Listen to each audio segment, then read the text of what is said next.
origin for that was first in college when I took a class in energy efficiency and renewable energy solar design. And I think it was called like alternative architecture. What I learned in that class is that I felt that what I was being taught was anything but alternative.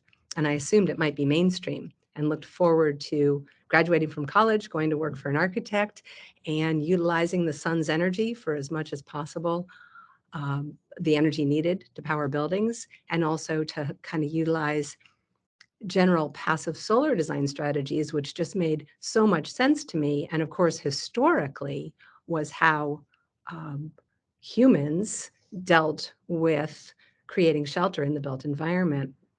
And I was in for a rude awakening when I began to work in the industry and found that it was a small minority and nobody that I came in contact with who was paying attention to energy and solar design. So it was 10 years later, in the mid to late 1990s, when I became self-employed and had moved to uh, Duluth, Minnesota, a place where I joked you could literally freeze to death in your homes if your boiler went out in the middle of winter, that I reinitiated my interest and education in resource efficient, energy efficient design.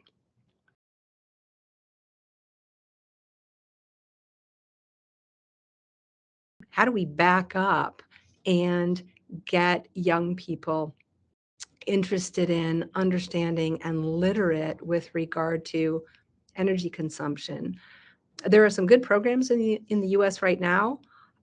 Vermont, as far as I know, kind of leads the way with energy education, but I apologize to any state who's doing as good or a better job.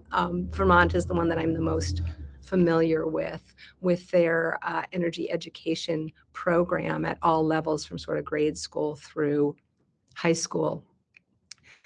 This stuff is interesting, it's relevant, and I think in general it speaks to the broader need to connect young people to sound, solid concepts that impact their way of being in the world. And I guess I'll close by saying some of the younger generation is understanding this maybe more deeply than many others because they have grown up in the wake of climate change. So I think about the Sunrise Movement in particular as one example, or Extinction Rebellion, which is an international movement led largely by young people who recognize the fragility of the systems that we all rely upon and the really disregard and almost willful ignorance of the impacts of the way that we live in the world, industrialized nations in particular, with regard to energy and resource consumption, as if things that are finite are infinite. I will say one other thing, which has been fun for me. I've done some education with middle school and high school kids, and I can tell you that when we start to talk about uh, net zero a little bit, mostly we talk about solar because they get that. They understand the sun. You can do so many activities about just what happens when you've got the sun on your face, on your clothing, et cetera. And talking about buildings and solar energy, one of the questions that comes up every time, and also young folks in workforce training programs, each time I get a hand raised and the question, why don't we build all buildings this way?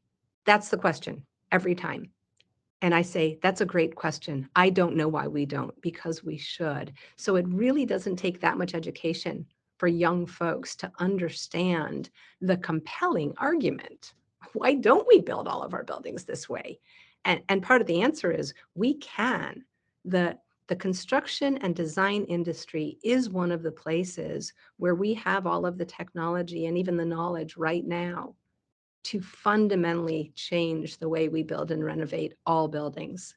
We need to disseminate and distribute that knowledge widely and rapidly, but we also need to simultaneously really push on the larger population, the building industry as a whole, to decide that they are going to change, to say yes to this entirely possible paradigm shift.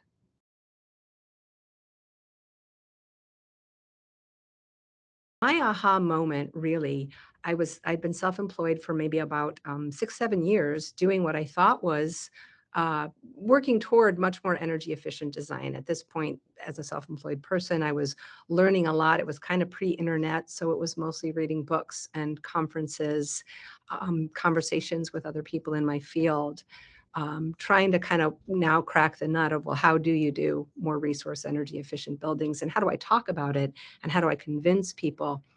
And then in 2003, I read an article that literally changed everything for me. It was called "It's the Architecture, Stupid" by Ed Masria. Ed Masria is an architect who founded a nonprofit organization that is now quite well known called Architecture 2030. But I think back in 2003, when he wrote this article, I don't know if Architecture 2030 existed. He might have been thinking about it. This was about a 4-page article. I think it was in Metropolis magazine. If you haven't read it, I would recommend it's the very next piece that you read. For anybody watching or anybody thinking, what is a fantastic, big picture, compelling argument about what we should and can do with buildings, this is that article. It's the Architecture, Stupid. It was the first time I saw a really compelling chart about just how big the contribution of building, design, construction, and operation was across the world, but certainly in the US with regard to both energy consumption and CO2 emissions. So he was talking about energy and climate. And then he argues that right then and there, this is 2003, so we are talking 20 years ago. He says, right now, we have all of the technology, information, and ability at our fingertips as architects to design and build buildings that are using 50% less energy than the buildings we are doing right now, with no additional cost. And he goes on to state a lot of reasons why. And something clicked. I knew he was right. And I then made that my target. I was learning energy modeling at the time, and I needed a paradigm in which to make a decision. So let's give an example of like Energy Star for homes. When it first came out, Energy Star's target was making your homes 15% more efficient than if you just built a code. I think now it might be up to 30. And here in 2003, Masria is saying, we can do this. We can cut 50% right now. And so I did. So that became my baseline at that period in time, was that I am going to learn how to model as if we did it to code and then make a decision. And I've just chose I'm not going to do, I was working in housing like I do now. My houses are going to be 50% more efficient or more so.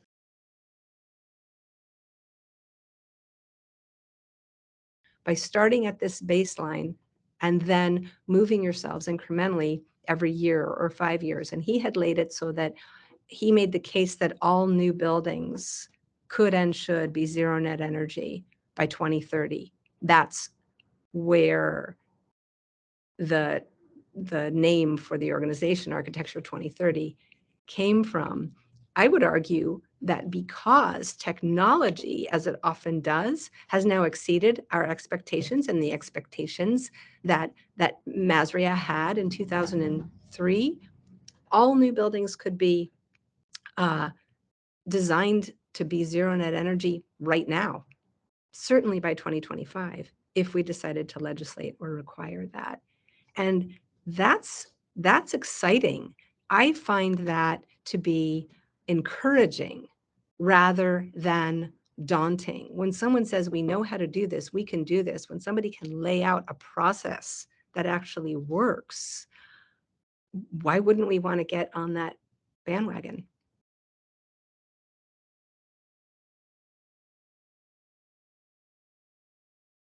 We live in a world now where access to information is much easier than it was 20 years ago when I was trying to access this information. Somewhere in maybe like 1999 or 2000, I bought a copy of The Builder's Guide to Cold Climates by Building Science Corporation. And I just had, it was dog-eared, right? It Post-it notes, little tabs folded down, things highlighted, and I kind of carried it everywhere.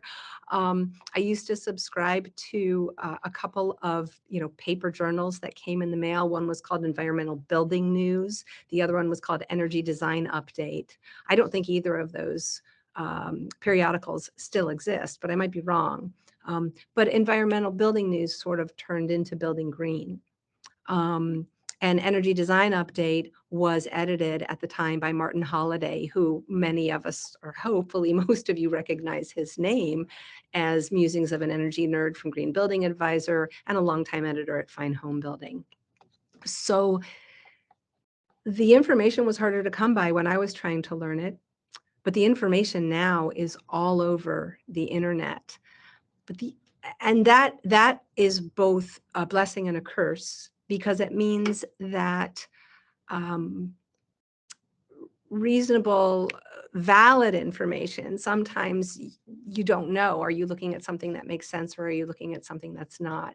So I would say another piece of changing our industry is to utilize the folks who are so generous with their knowledge and their time. And this has been one of the most gratifying parts of my career over the last 25 years, which is continued conversation with folks across the country who are trying to do similar work. Oh, fun story about Ed Masria.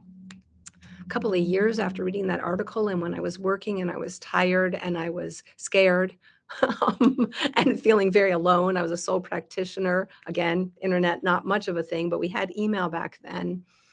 I found an email address for Ed Masria, and I wrote him. And I just thanked him for the article and told him how important it had been to me and what I was doing now. And he wrote right back. And I don't think he would do that today, probably too busy. But 18 years ago, to get an email back from him thanking me for sharing the impact that he was having and encouraging me to keep doing that, this work was important, keep up the good work, we need you. That was huge. So when I get emails from folks now, as somebody who is considered more experienced, I write back and encourage the people who are reaching out to me. And I know there are scores of other people in our industry who do that. It's really, really important. So that's one part. I have a couple other things to say on this because it's an excellent question. How do we encourage those of us who are practitioners, and what is the role of practitioners?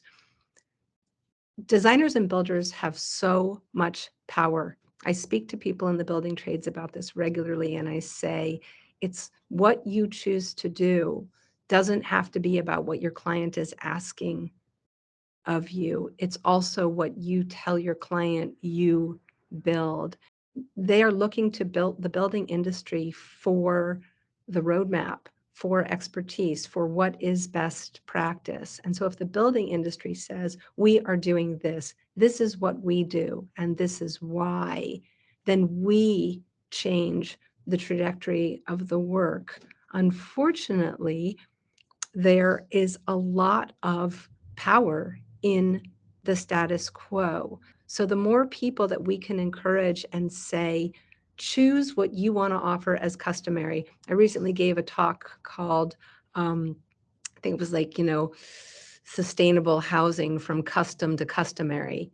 And I was speaking to builders, and the idea was a lot of this work has been done in the custom home building industry, assuming that, well, we only do this for wealthy clients. If we want to do this for all clients, we as an industry can say, this is what we do.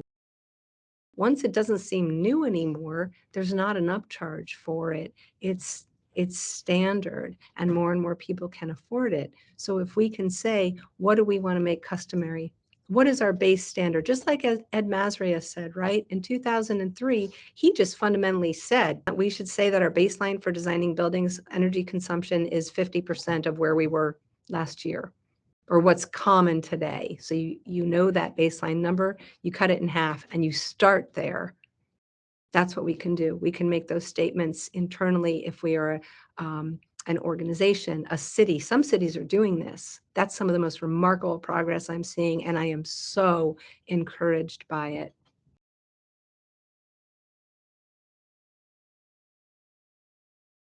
I focus my practice on housing, and so I can't speak as knowledgeably about commercial buildings.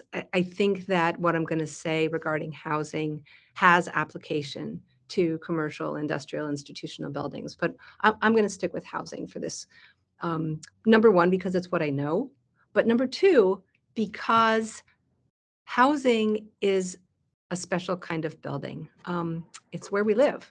It is where we go to sleep at night. A lot of buildings, nighttime comes and that building is essentially shut down. We could argue that there are a lot of buildings that, yes, they serve a purpose, but if we needed to let them go or have them go dormant for a while, use them part-time, we could do that. It's kind of hard to say that about our houses. So in addition to where we live, where we go to sleep at night, um, housing is considered a basic need. And I think when we emphasize that housing is a basic need, followed by a belief that everyone is entitled to decent, adequate housing, we have an imperative to bring everyone along in a transition to a more renewable way of, of building our homes.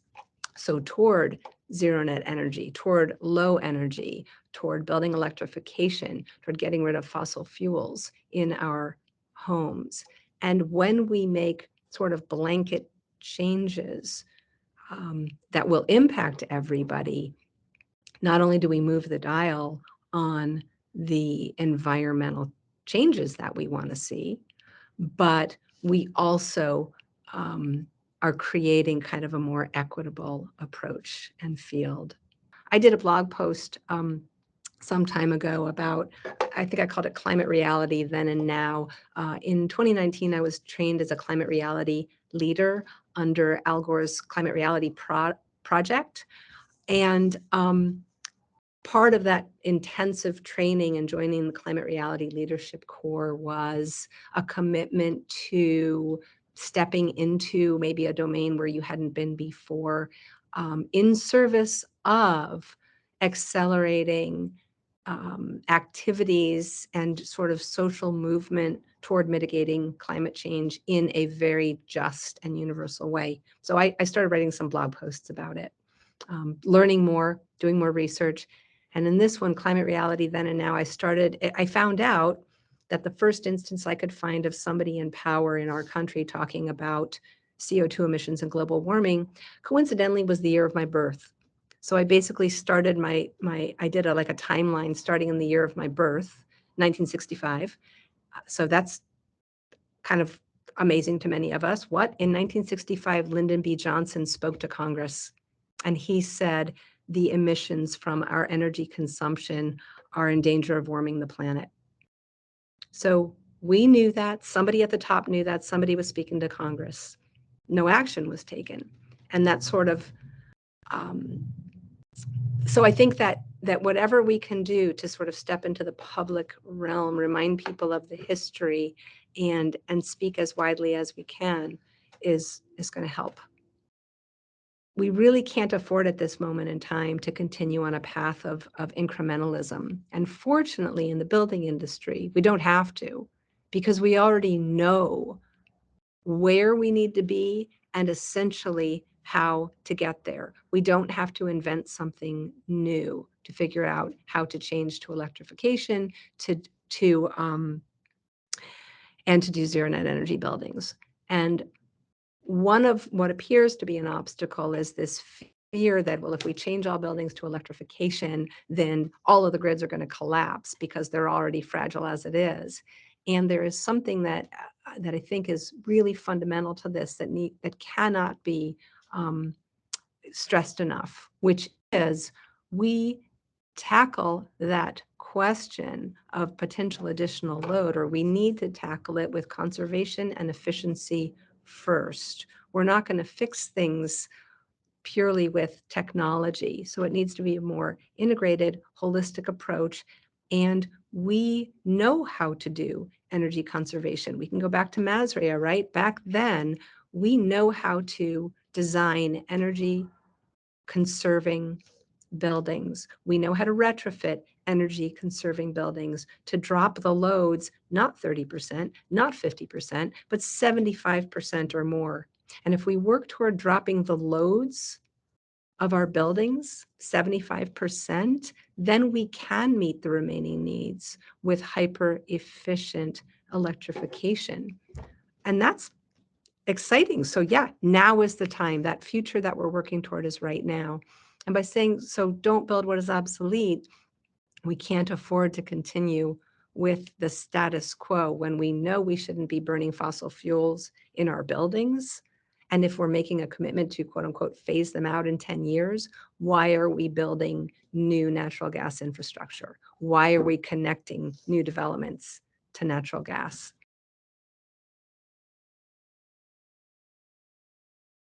So I am not a policy expert, and I am certainly not an expert on sort of distributed generation, large scale energy, distribution and production. So I want to qualify anything I have to say, but I do try to live by the sort of tenet: think globally, act locally. Um, Another title of talks I've given, stolen from probably like the 1970s, probably hippie days. Um, but I've found think globally, act locally to be an amazingly useful sort of catch-all phrase for justifying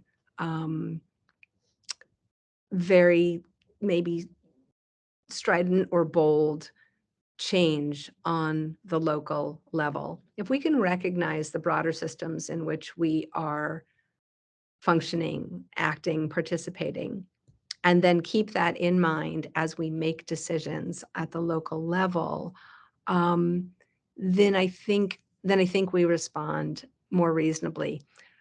So I don't want to say to the industry, I can't speak to something that I'm not knowledgeable enough about and say absolutely we should not be doing dual fuel. We should not be talking about natural gas as a bridge fuel while we make the transition to electrification. And that might surprise you.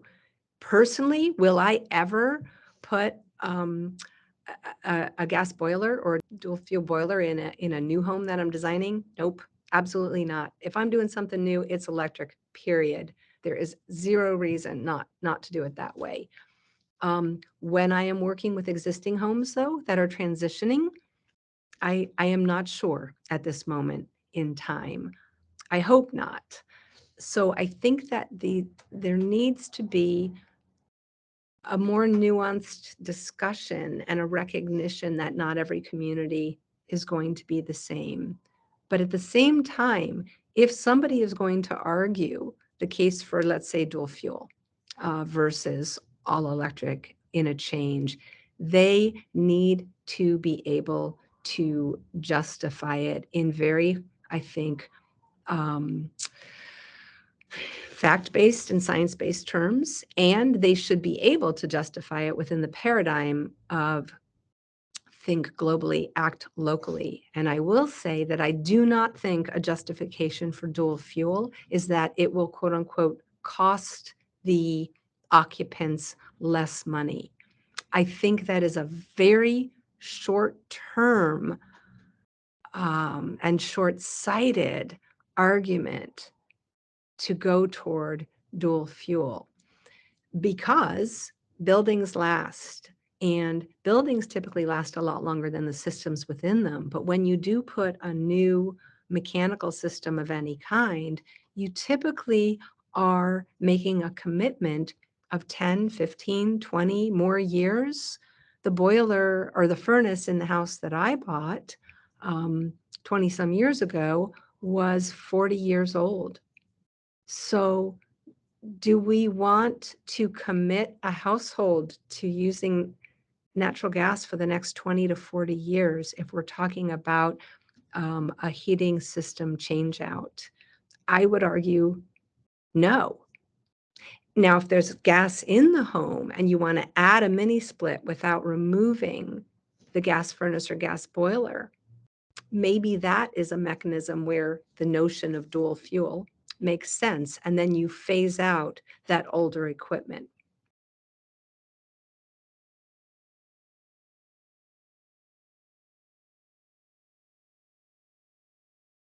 To me, just housing, personally, what I was able to do or decide with my own business was I was going to offer all services and products on a sliding scale. And so, kind of based on ability to pay and compatibility with our mission. Now, that's a personal choice. Um, but I do think that it speaks to a concept that can be expanded with the notion of just housing. I said earlier, housing is a basic need, and many argue, and I think is absolutely true, and it's a human right. And so, if housing is a basic need and a human right, essentially without which most of us cannot live or function well, then what just housing looks like is that we guarantee access to that basic need and human right to everyone. And guaranteed access doesn't mean that everyone has sort of the same port of entry or everyone is given sort of the same subsidy or assistance to to have that access. Um, this is complicated, and you pointed out housing is a system, and it exists within this larger system. And in the U.S., we are not doing a great job of taking care of a number of people's basic needs. I've been asked numerous times, what do I think would what do I think would happen or what should happen legislatively to give people better housing and to deal with this affordable housing crisis? And I answer the same two things. The first thing is a guaranteed legislative living wage with annual cost of living adjustment across the board in this country. And the second would be universal health care. And so, well, why did I say those things? I didn't say anything about housing. I say those things because of the interrelatedness of the systems. Um, so we in this country have decided, not, I shouldn't say we, you and I may not believe that, and a lot of the people listening may not believe this, but the power structure in this country, essentially forever, as long as this country has been governed as a democracy, has kind of pitted the haves against the have-nots and systemically kind of protects the interests of the haves above the have-nots. This is a basic fact. It's not an opinion. It's not political in the sense that it's partisan. It is a basic fact. And as long as that's going on, it basically the result of that is that we devalue certain people's lives, and it's those who are already marginalized that sort of getting heaped upon.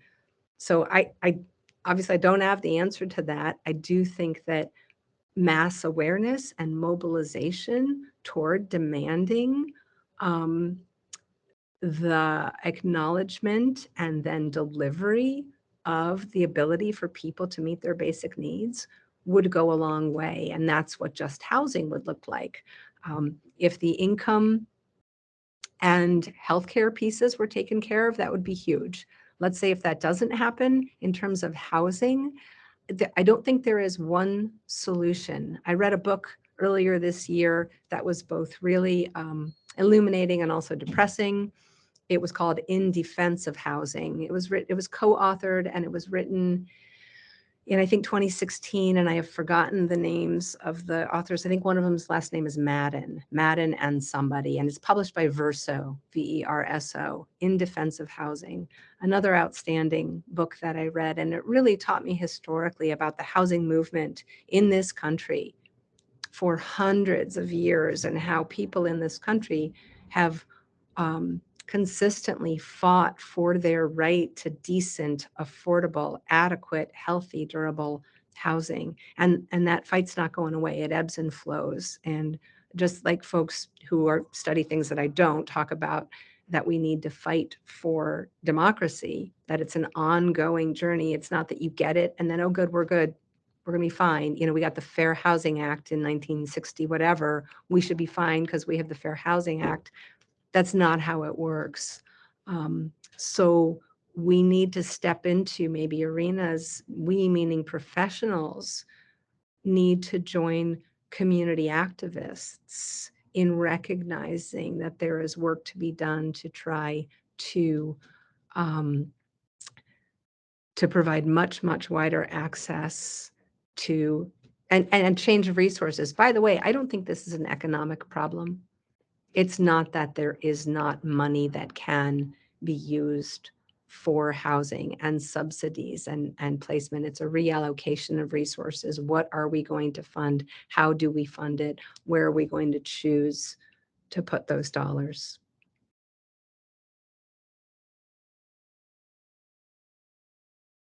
Something that we can do as an industry um, is to push harder against the sides of the industry that are pushing to maintain the status quo. We are so naive if we think that the building industry is not part of the lobbying campaign to maintain the status quo. They are.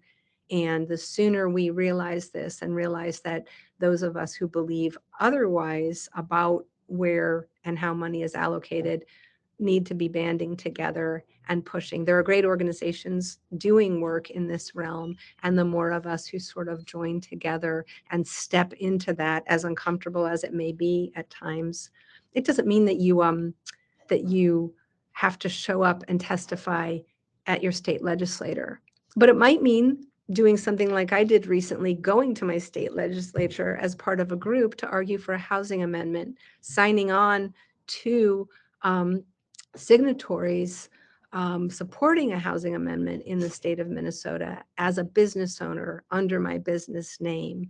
The more that we can do that together over and over and over again, I think the more chance we have to facilitate some of these changes. And then if we can recognize that we can speak about this in terms of decency and fundamental human rights, change the narrative from somehow talking about this as a political conversation or as a fear of some kind of, you know, no one will do that or no one will make those changes, or it will quote unquote cost too much. You know, there were huge arguments about putting seatbelts in cars. And I grew up in a time where when you got into the neighbor's car and you were a kid, so you got in the back seat, the first question you asked was, are there seatbelts? So we can do this. And that was an awful lot of public pressure that went on to demand seatbelts in all cars. And guess what? It didn't wreck the car industry.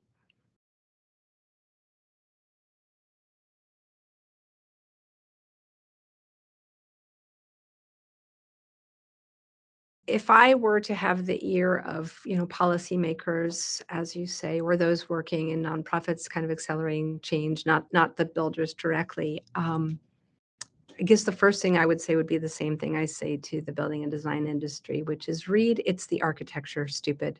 Read that article. It's 4 pages. It is dense. It is fact-checked, fact-based. Mazria knows what he is talking about. And as I said, he is laying out a roadmap and he is encouraging folks to follow that roadmap. And so I think that's a good place to start or to refamiliarize. Also to utilities, governments, et cetera, I would say, I guess I would say to do the same thing that I encourage tradespeople to do, which is there is tremendous innovation and ability to change with your community. So find the others in your community that are doing exemplary, innovative, effective work. Talk to them. They will share what they are doing. And then model your next steps on the success stories that you're seeing. Don't reinvent what you don't have to reinvent.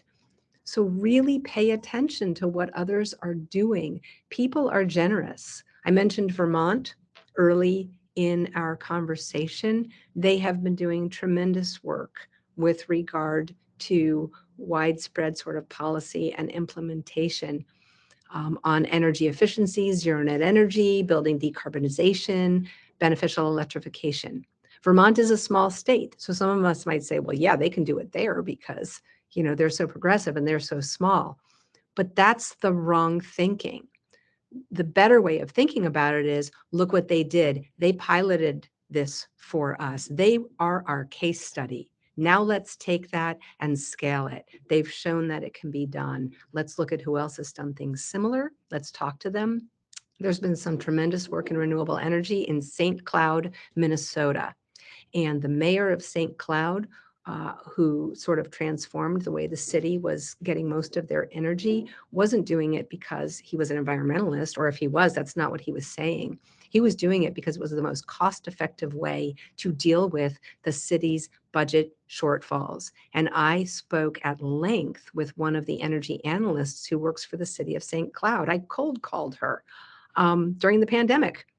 She called me back and we spoke for an hour. She also said that they go and they make presentations to other municipalities about what they did, how it worked, how they made their decisions. So that's what I would say to our governments and our sort of offices of energy and sustainability.